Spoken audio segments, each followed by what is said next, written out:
네, 우리 할렐루야 샬롬하고 인사하는 시간 같습니다. 할렐루야 샬롬 샬롬 샬롬 샬롬 샬롬 샬롬.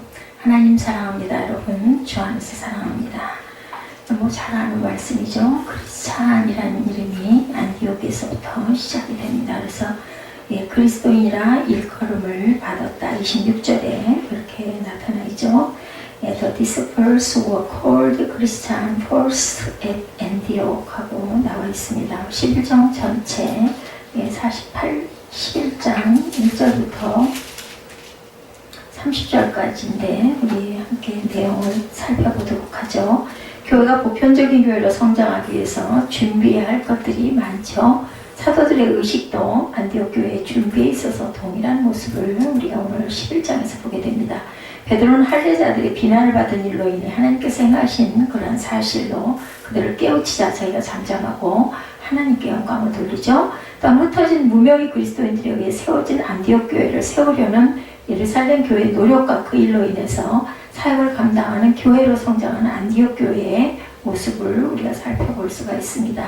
베드로의 변명이 1절에서 18절까지 이어지고 있습니다. 할례자들의 비난이 나타나죠. 베드로가 가이사라에서 행한 일은 예상할 수 있는 대로 베드로보다 먼저 소문으로 예루살렘에 먼저 도착을 했어요. 베드로의 그 이루었던 일들이.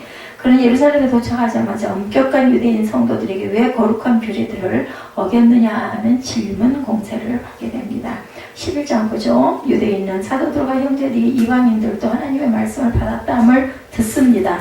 베드로가 예루살렘에 올라갔을 때 할례자들이 비난하여 이르되 내가 무할례자의 집에 들어가 함께 먹었다니 이렇게 얘기하죠. 4절에 베드로가 그들에게 이 일을 차례로 설명하여 이르되 내가 요파시에서 기도할 때 황홀한 중에 환상을 보니 큰 보자기 같은 그릇이 내 귀에 매어 하늘로부터 내려 내 발끝이 드리워졌거늘. 10장에서 있었던 일들을 다시 여기 가서 설명을 하죠. 요파에 가가지고 그래서 이것을 주목하여 보니 땅에 네 발 가진 것과 들짐승과 기는 것과 공중에 나는 것들이 보이더라. 또 들으니 소리가 내게 있어 내게 이르되 베드로야 일어나 잡아먹으라거늘. 내가 이르되 주님 그럴 수 없나이다. 속되거나 깨끗이 아니한 것은 결코 내 입에 들어간 일이 없나이다 하니 또 하늘로부터 두 번째 소리가 있어 내게 이르되 하나님의 깨끗하게 하신 것을 내가 속되다고 하지 말라 하더라. 이런 일이 세 번 있으며 모든 것이 다시 하늘로 끌려 올라가더라. 마침 세 사람이 내가 유숙한 집 앞에 서 있으니 가이사라에서 내게 보낸 사람이라. 성령이 내게 명하사 아무 의심 말고 함께 가라 하시매 이 6 형제도 나와 함께 가서 그 사람의 집에 들어가니 그가 우리에게 말하기를 천사가 내 입에 서서 말하되 내가 사람을 요빠에 보내어 베드로라는 시몬을 청하라. 그가 너와 내 온 집이 구원받을 말씀을 내게 이르리라 함을 보았다 하거늘. 내가 말을 시작할 때 성령이 그들에게 임하시기를 처음 우리에게 하시는 것과 같은지라. 내가 주의 말씀에 요한은 물로 세례를 베풀었으나 너희는 성령을 세례를 받으리라 하신 것이 생각난노라. 그런즉 하나님이 우리가 주 예수 그리스도를 믿을 때 주신 것과 같은 선물을 그들에게도 주셨으니 내가 누구에게 하나님을 능히 맡겠느냐 하더라. 그들이 이 말을 듣고 잠잠하여 하나님과 함께 영광을 돌리되 그러면 하나님께서 이 언니에게도 생명 얻는 회개를 주셨도다 아니라. 이야기를 이렇게 잔잔하게 설명을 하니까 다들 이제 알아듣고 이제 하나님께 영광을 돌리는 일이 18절까지 나타나 있습니다. 할례와 무할례자에 대해서 갈라디아서 6장 15절에도 증거하죠. 할례나 무할례가 아무것도 아니로되 오직 새로 지으심을 받은 것만이 중요하다. 할례를 받거나 안 받거나 그게 중요한 게 아니라 우리가 구원을 새롭게 거듭남이 중요하다는 거죠. 편협한 태도. 마가복음 9장 38절에 요한이 예수께 여짜오되 선생님 우리를 따르지 않는 어떤 자가 주의 이름으로 귀신을 쫓아내는 것을 우리가 보고 우리를 따르지 아니함으로 금하였나이다. 이렇게 이야기합니다. 베드로의 변명이 아까 우리가 쭉 읽어봤는데 4절부터 10절까지 어떻게 해서 이렇게 내가 유대인들이 아닌 이방인들을 집에 들였다는 부분에 그 야단친 내용에 대한 것을 변명하는 게 나타나죠. 하나님의 말씀을 이방인들이 받았다함을 들었더니 올라갈 때 할례자들 비난하죠. 무할례자의 집에 들어가 함께 네가 왜 먹었느냐 이런 부분에 대해서 변명하는 부분들이 나타납니다. 그리고 고넬료와 그의 식구들이 베드로가 설교하는 동안 성령을 받았다면 그들은 하나님께서 이방인에조차 생명 얻는 기회를 주셨다는 결론밖에 내릴 수가 없다. 18절에 이렇게 얘기해서 그것을 다 알아듣는 부분. 환상에 대해서 이사야 21장 2절에 혹독한 묵시가 내게 보여도다. 속이는 자는 속이고 약탈하는 자는 약탈하도다. 묵시가 보여요. 그죠? 하나님께서 보여주시면 보입니다. 엘람이 올라가고 메대어 에오사라 그의 모든 탄식을 내가 그치게 하였노라 하시도다. 이사야 13장 17절에도 말씀합니다. 생명을 얻는 회개에 대해서 고린도후서 7장 10절에 하나님의 뜻대로 하는 근심은 후회할 것이 없는 구원에 이르게 하는 회개를 이루는 것이요 세상 근심은 사망을 이룬다. 그러니까 하나님의 뜻 안에서 우리가 근심을 하는 것은 후회할 것이 없는 구원에 이르게 하는 회개. 회개를 할 때 하나님의 구원에 이루는 회개도 있다는 겁니다. 그런데 세상의 근심은 결국은 사망할 수밖에 없다는 거죠. 무죄 선고에 대해서 베드로의 변명은 자신이 행한 것에 의존하지 않고 하나님께서 행하신 것에 의존하죠. 하나님께서 유대인들과 이방인을 구별하시지 않으셨음을 알고 자기 또한 그렇게 할 수밖에 없는 것들을 알았죠. 베드로와 성도들은 이방인의 개종을 하나님이 도와주셨으므로 이 일을 방해해서는 안 된다는 사실을 깨달은 것을 증거했습니다. 이러한 사실은 두 가지 중대한 결과를 낳았는데 첫째는 교회가 그리스도 공동체로 보존되었다. 두 번째는 교회 시대의 선지자들과 그 성도들과 성전 예배자들 사이에 커다란 쐐기를 박은 것. 일반적으로 유대인들은 그리스도인들을 호의적으로 보았으나 이 일 후로 유대인들이 교회를 반대하기 시작을 했다는 것이 바로 이 일 때문에 이방인들이 은혜를 받는 부분 때문에 유대인들이 교회를 반대하고 믿지 않게 되는 부분이 일어납니다. 하나님의 공평에 대해서 로마서 10장 12절에 유대인이나 헬라인이나 차별이 없습니다. 한 분이신 주께서 모든 사람의 주가 되사 그를 부르는 모든 사람에게 부요하시되다. 풍부하게 주신다는 거죠. 유대인의 핍박에 대해서 데살로니가전서 2장 15절에 유대인은 주 예수와 선지자들을 죽이고 우리를 쫓아내고 하나님을 기쁘시게 하지 아니하고 모든 사람에게 대적이 되었다. 이렇게 증거합니다. 유대인들이 이 일로 인하여서 시험이 된 거예요. 사실은. 안디옥의 그리스도인들에 대해서 오늘 본문 내용이기도 하죠. 19절에서 26절까지 환란으로 인해 흩어진 자들에 대해서 증거합니다. 처음으로 교회는 적극적으로 이방인들을 개종시키죠. 우리 19절부터 보죠. 18절까지 아까 읽었죠. 그때 스데반에게로 일어난 환란으로 말미암아 흩어진 자들이 베니게와 구브로와 안디옥까지 이르러 유대인에게 말씀을 전하는데 그 중에 구브로와 구레네 몇 사람이 안디옥에 이르러 헬라인에게도 말하여 주 예수를 전파하죠. 주의 손이 그들과 함께 하시며 수많은 사람이 믿고 주께 돌아오더라.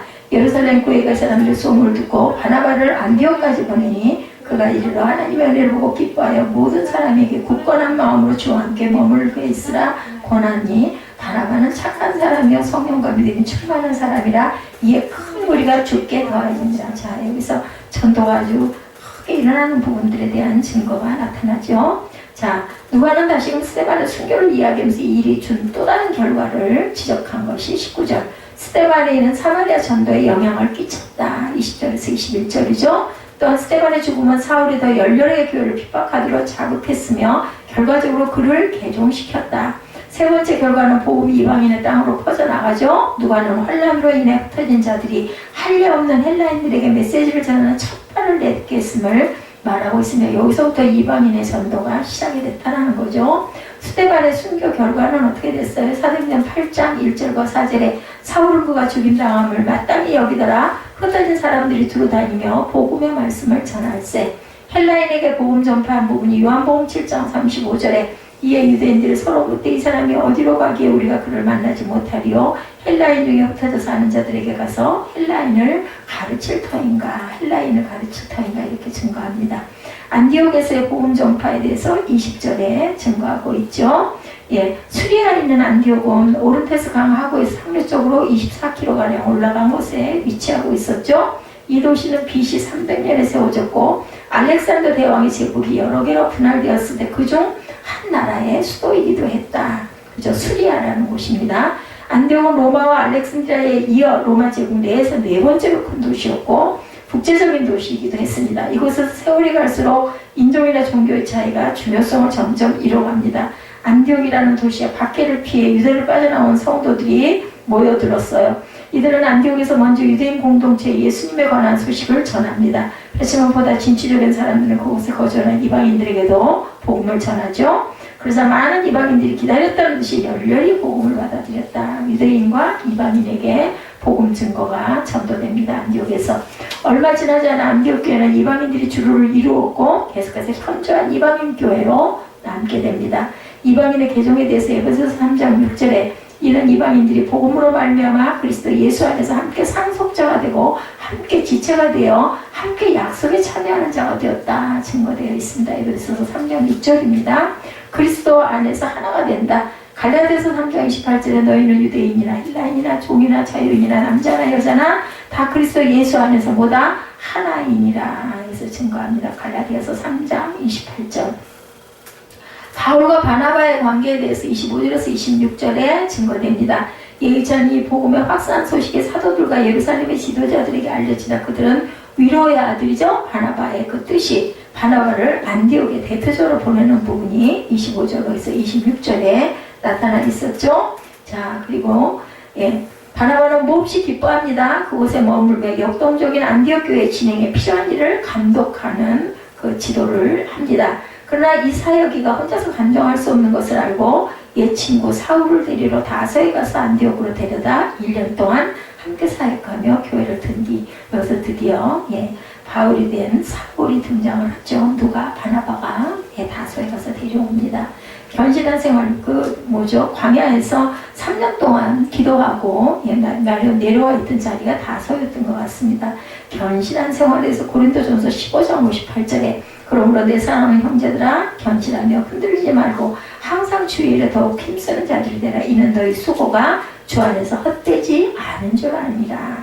권면에 대해서 데살로니가전서 2장 4절에 오직 하나님께 옳게 여기심을 입어 복음을 위탁받았으니 우리가 이와 같이 말하면 사람을 기쁘게 하려 함이 아니요 오직 우리 마음을 감찰하시는 누구를? 하나님을 기쁘시게 하려 함이라고 증거합니다.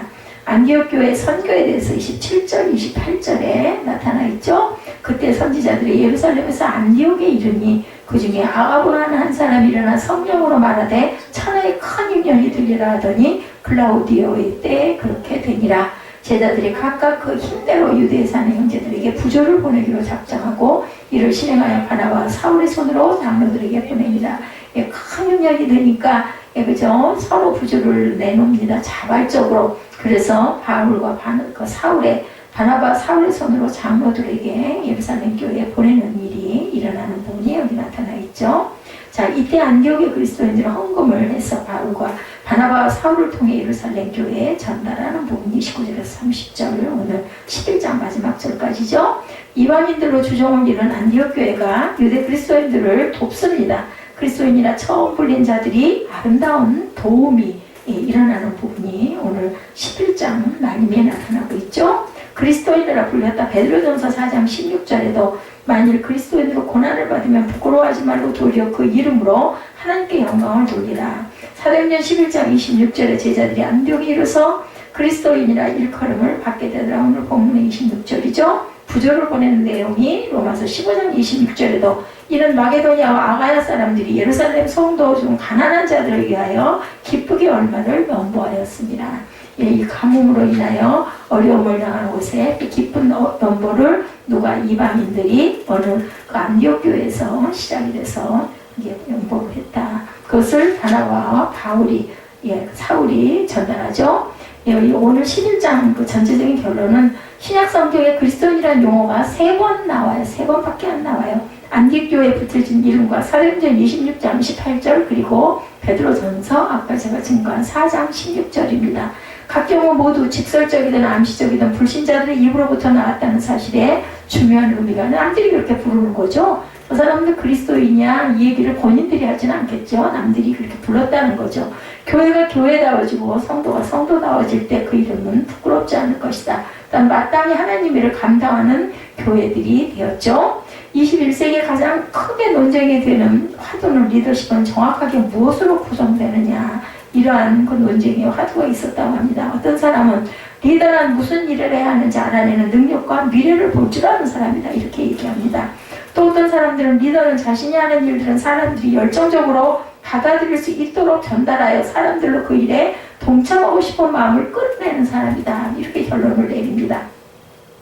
리더는 한마디로 영향력이 큰 사람이에요. 그죠? 좋은 리더는 보다 많은 사람들의 큰 영향을 끼쳐서 움직이는 사람이고 세계는 리더십의 부재로 지금 큰 혼란을 겪고 있습니다. 나라마다 예, 굉장한 불황 그리고 부정부패의 문제, 실업의 문제로 어려움과 씨름하고 있죠. 자신만이 해결할 수 있다고 큰소리를 쳐서 리더가 되지만 여전히 해결하지 못하고 있고 국민들은 불안해하고 혼란은 계속 가중이 됩니다.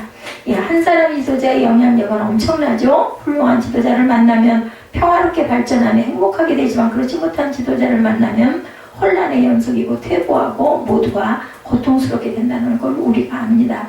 그래서 나라의 문제만이 아니고 모든 공동체에 해당됩니다. 그래서 우리는 대표들과 리더와 그 나라의 왕, 그죠? 리더를 위해서 우리가 항상 기도해야 할 책임과 의무를 가지고 있습니다.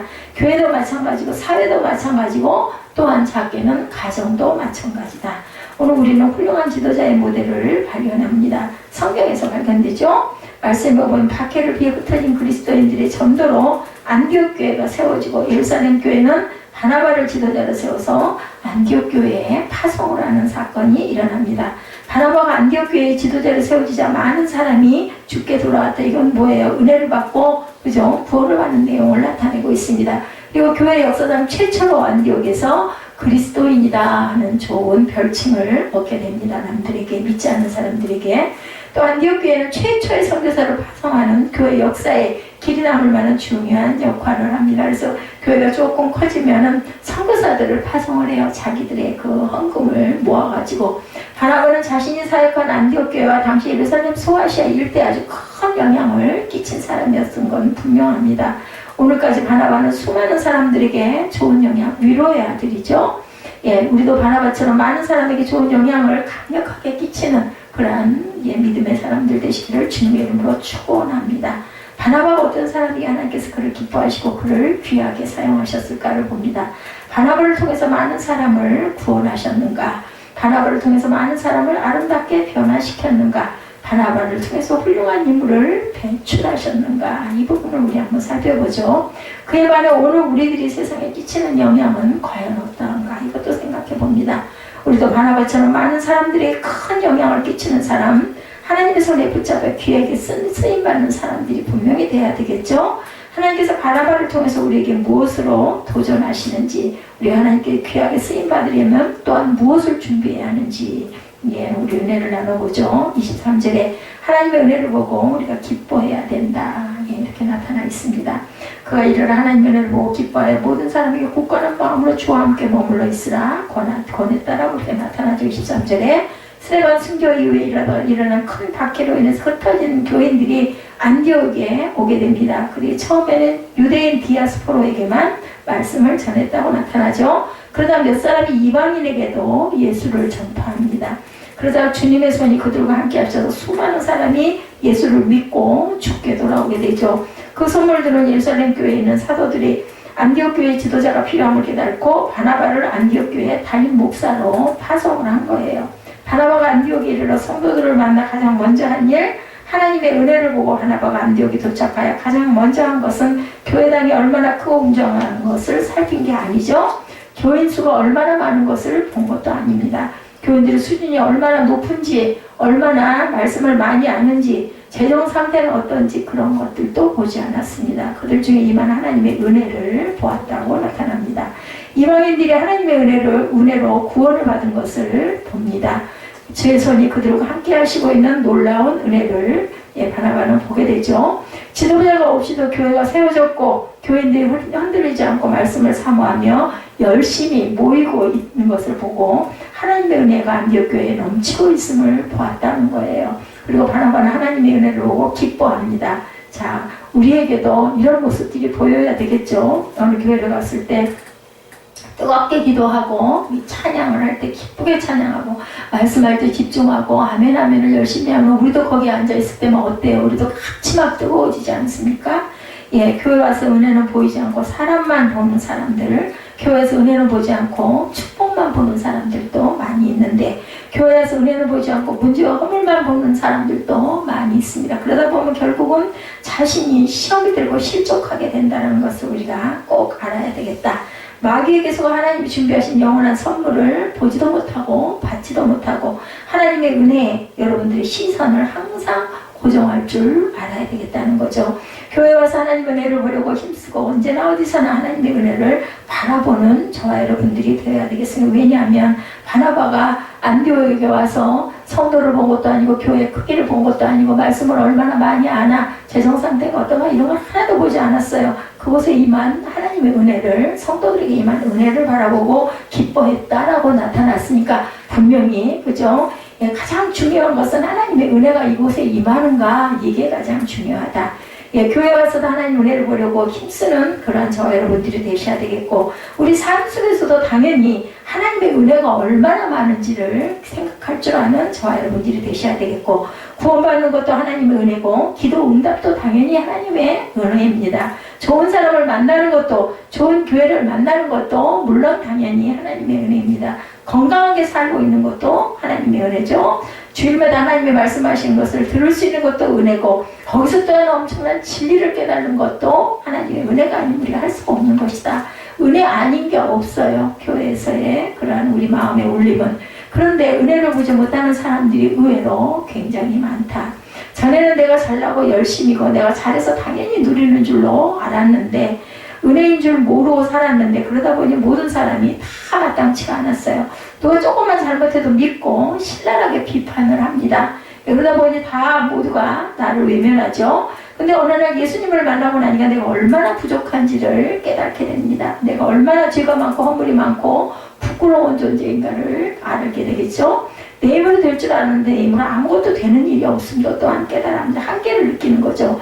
내가 마음만 먹으면 다 할 수 있는 줄 알았는데 내 힘으로 할 수 있는 것은 정말 아무것도 없었다라는 겁니다. 예수님이 내 삶에 돌아오셔서 모두가 고개를 돌린 나를 구원해 주시고 그리고 나서 내가 잘한 것이 아무것도 없는데 나를 하나님의 자녀로 만드시고 나의 기도를 들으시고 기적 같은 일들을 이루시고 갑니다. 나와 함께 계시고 하나님의 지혜를 주시고 하늘 소망을 품게 하시고 말로 표현할 수 없는 하늘 기쁨이 솟아나게 해주십니다. 주님 왜 내게 이런 은혜를 주십니까? 우리는 그렇게 울 때가 있죠. 아들아 내가 너를 사랑한다. 너를 위해 내 아들 그리스도도 아끼지 않았는데 내가 너한테 뭘 더 아끼겠느냐 이렇게 말씀을 하십니다. 이 모든 게 다 은혜죠. 은혜를 보는 눈이 우리는 열려야 되는 뭐가 열려요? 영적인 눈이죠. 무엇보다 은혜를 보고 기뻐하는 영적 감각이 살아나야 한다. 바나바처럼 하나님의 은혜를 보는 눈이 열리게 되고 기억에 쓰임받는 그러한 저와 여러분들이 되셔야 되겠습니다. 바나바처럼 은혜를 보고 기뻐하는 영적 감각이 살아나서 귀하게 쓰임받게 되기를 주님의 이름으로 축복합니다. 은혜를 보고 기뻐할 뿐 아니라 바나바의 권면처럼 굳건한 마음으로 주와 함께 머물러 있으므로 귀하게 쓰임받게 되기를 주님의 이름으로 축복합니다. 두 번째, 인성과 영성을 갖추어야 한다. 자, 23절에 이어서 24절에는 영성을 갖춰야 된다. 23절에는 하나님의 은혜를 보고 기뻐해야 한다죠. 두 번째는 영성을 갖춰야 돼. 24절이죠. 바나바는 착한 사람이요 성령과 믿음이 충만한 사람이라 이에 큰 무리가 죽게 되었습니다. 이렇게 성령과 믿음이 충만한 사람이 말씀을 전하다 보니까 큰 무리가 죽게 더해졌다. 인성을 첫째 갖춰야 된다. 오늘 말씀에 바나바를 가리켜 한마디로 무슨 사람? 착한 사람이라고 말합니다. 착하다는 것은 지도자로서의 별로 인정받을 만한 자격이 오늘날은 되지 못하는데 착하다는 말을 사람들은 어리석음으로 해석하기도 합니다. 오늘날은 착하다고 합니다. 그게 욕이라고 그러죠. 바보라고 그러죠. 순진하기 때문에 늘 이용당하고 사기당하는 무능한 사람으로 요즘 시대에는 인식을 합니다. 착한 사람이 사업을 잘할까요? 여러분들 좀 착하지 못하고 적당하게 악해서 수완을 잘 부리는 사람이 사업에 성공하지는 않는가, 그죠? 착하기 짝이 없는 사람이 직장에서 승진하고 고위직에 오를까요? 아닐 것 같아요. 계략도 좀 부릴 줄 알고 거짓말도 적당히 둘러댈 줄도 알고, 그죠? 임기응변에도 조금 능하고 그런 사람, 약삭빠른 사람들이 출세를 하지는 않은지, 왠지 우리의 생각에는 착한 사람은 지도력과는 거리가 멀다 이렇게 여겨지게 됩니다. 솔직히 성경은 무엇을 가리켜 착하다고 하는 것일까? 오늘 바나바가 착하다고 그러죠? 착하다는 것은 신뢰할 수 있을 만큼 정직한 인격을 소유했다라는 말로 우리가 해석할 수가 있습니다. 바나바는 예루살렘 교회의 창립 멤버였었죠. 수많은 사람들이 복음을 듣고 구원을 받고 교회로 밀려옵니다. 그들 중에 가난한 사람도 많았고 비교적 부유했던 바나바는 가난한 이들을 보며 성령의 감동을 받습니다. 그래서 즉시 순종해서 뭐 했어요? 자신의 소유의 땅을 다 팔아서 그죠? 사도들의 발 앞에 가져다 놓죠. 바나바는 누가 시키지도 않았는데 가난한 사람들을 보고 이 사람들 도와줘야 되겠다. 이런 감정이 온 거예요. 그래서 사도들이 각 사람의 필요를 따라 나누어 주었다라고 나타납니다. 아주 순수한 사람, 그래서 착한 사람이라고 표현이 돼서 나옵니다. 그가 사역을 시작한 동기도 순수했습니다. 모든 마음, 영혼을 사랑하는 마음으로 사역을 시작했습니다. 아나니아와 삽비라도 땅을 팔아서 헌금을 했지만 그들은 정직하지가 순수하지가 못했죠. 착하지가 못했습니다. 그래서 일부는 순결없고 헌금한 것처럼 속이려고 했다가 그만 매를 맞고 죽게 되죠. 성령의 매를 맞습니다. 교회 사울이라는 핍박자가 회개하고 들어왔지만 아무도 그를 믿어주지 않고 슬슬 다 피합니다. 왜냐하면 너무 악랄한 짓을 했기 때문에 저 같아도 그랬을 것 같아요. 모두들 사울이 언제 돌변해서 성도들을 유대인들에게 고발할지 붙잡아갈지 모른다라고 겁을 냈습니다. 근데 이때 바나바가 다가 외롭게 혼자 신앙생활하던 사울의 친구가 되어주죠. 사울을 성도들에게 데리고 와서 그 회심을 진실을 증거하기도 합니다. 바나바가 신뢰할 만한 사람이 된 것은 남을 믿어주는 착한 마음이 있었기 때문에 되게 순수한 사람은 사람들을 순수하게 봐요. 나중에 그걸로 인해서 상처를 받기도 하고 속기도 하지만 본인이 순수하면 남이 말하는 것도 액면 그대로 믿을 때가 많습니다. 비록 당하는 일이 있을지라도 사람을 믿어주는 착한 마음이 바나바에게 있었다. 누가는 사도행전 전체를 통틀어 오직 바나바 한 사람에게만 착한 사람이라고 표현하고 있습니다. 바나바는 정직하고 순수한 동기를 품고 있는 사람이었고 신뢰할 만한 훌륭한 인격을 갖춘 사람이어서 결국은 크게 쓰임을 받는 결과가 됩니다. 세계적인 CEO들에게 물었다고 그래요. 성공의 필수 요건이 뭡니까? 라고 물어봤다고 합니다. 공통적인 답이 정직이었다고 그래요. 오늘날 그리스도인들이 세상의 지도력을 발휘하고 거룩한 영향력을 끼쳐야 되겠는데 그러려면 무엇보다도 착한 사람, 정직한 사람이 되어야 되겠다. 순수한 사람, 정직한 사람, 약속을 잘 지키는 사람, 신뢰할 만한 사람이 되어야 합니다. 사람들이 마음을 열고 다가올 수 있는, 믿을 수 있는 사람을 하나님은 오늘도 찾고 계십니다. 저와 여러분 모두 이렇게 착한 정직한 사람이 되시기를 주님의 이름으로 축복합니다. 그리고 또 하나는 성령과 믿음이 충만한 사람이라고 그러죠. 바나바는 착한 사람이었고 착하기만 한 것이 아니라 성령과 믿음이 충만했다. 14절에 보면 성령과 믿음이 충만한 사람이라 이에 큰 무리가 죽게 더해지니라고 그러죠. 착하기만 해서는 부족한 거예요. 어떤 분이 말하기를 중요한 일을 맡기려 하고 찾아보니 어떤 사람은 착하기는 한데 무능했다고 그럽니다. 어떤 사람은 유능하기는 한데 믿을 수가 없더라는 거예요. 착한 마음을 소유해서 믿을 수 있는 사람이 되어야 할 뿐만 아니라 능력을 갖춘 사람, 실력이 있는 사람이 되어야 한다. 그래서 우리는 열심히 그 분야를 공부해야 되겠죠. 각자 분야에서 최고가 되려면 힘쓰고 남보다 더 노력하고 중요한 것은 실력을 갖추어야 된다. 그러나 아무리 우리가 실력을 갖춰도 우리는 감당해야 할 일이 너무 크고 어려워서 역부족을 느낄 때가 많이 있습니다. 실력을 갖추고 열심히 해도 감당하기 어려운 일들이 많이 있죠. 그 중에서 사람을 섬기고 키우는 일은 더더군다나 그런데 그래서 지혜로운 사람은 하나님의 도우심이 있어야 함을 깨닫고 하나님을 의지하게 됩니다. 하나님을 의지한다는 말을 다르게 하면 믿음이 충만하다는 말이죠. 하나님은 지혜의 근본이시죠. 본체이십니다. 하나님은 무능한 자에게 힘을 더하시는 분이고 하나님이 도와주시면 유능한 사람이 될 수도 있다. 하나님을 힘입으면 탁월한 지도자가 됩니다. 요셉이 그랬었죠. 다니엘이 그랬고 다윗도 마찬가지였습니다. 그 사람들이 처음부터 탁월한 지도자가 아니었어요. 처음 시작할 때는 아주 평범한 사람들, 그죠? 다윗도 그랬고 다니엘도 그랬고 모두 처음에 시작할 때는 대단한 사람들이 아니었습니다.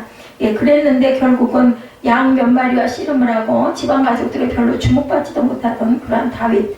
그러나 살아계신 하나님과 깊은 교제를 나누며 통행하더니 그러던 사이에 아주 사람이 달라지죠. 하나님이 함께 하시니 탁월한 지도력을 발휘해서 어려운 때의 위기를 경고하고 넘기고 반석에 올려놓습니다. 바나바는 성령과 믿음이 충만한 사람이라고 성경은 오늘 증거합니다. 성령이 충만하다는 것은 하나님이 그를 사로잡았다라는 그런 말씀이 되기도 합니다. 에베소서 5장 18절은 습취하지 말라 이는 방탕한 것이니 오직 성령의 충만함을 받으라.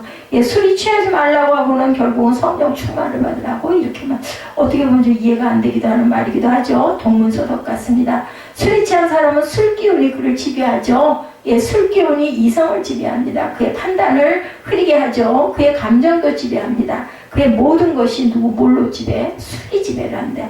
그처럼 성령 충만하면 성령님이 그를 지배한다는 거죠. 그래서 성령 충만을 받으라는 겁니다. 그 사람은 생각을 지배하고 판단을 지배하는 게 성령님이 된다. 의지를 지배하고 감정도 지배하고, 전에는 자기 생각대로 살았는데 자기 감정을 앞세웠는데 성령 충만해지니까 다른 사람이 돼서 성령님이 사로잡아 당신의 뜻대로 인도해 가시는 그런 인물이 됩니다. 바나바는 이렇게 성령께 사로잡혀 생각하고 행동하는 사람이었다. 성령 충만한 사람이 되면 성령께서 은사를 주시고 능력을 주시고 하나님의 능력으로 일하게 하신다. 우리 능력으로 일하는 게 아니죠. 바나바가 성령의 은사로 일을 하기 시작하자 많은 사람이 주께 돌아왔다고 말씀하죠. 많은 사람들이 삶이 변화되고 주께 헌신하게 됩니다. 우리 모두가 인성과 영성을 갖춰서 귀하게 쓰임받는 존재가 되시기를 주님의 이름으로 축복합니다.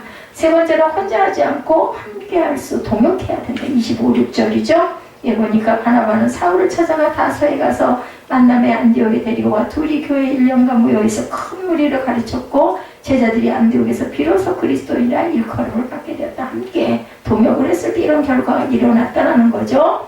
바나바는 예루살렘 교회에서 크게 존경을 받고 사도들의 단독으로 교회 내에 파송을 받습니다. 그의 훌륭한 인격과 믿음을 보고 큰 무리가 교회로 날마다 모여들고 영적인 눈이 활짝 열려서 하나님의 은혜를 보고 기뻐하며 사람들의 굳건한 마음으로 주와 함께 머물러 있게 된다는 거죠.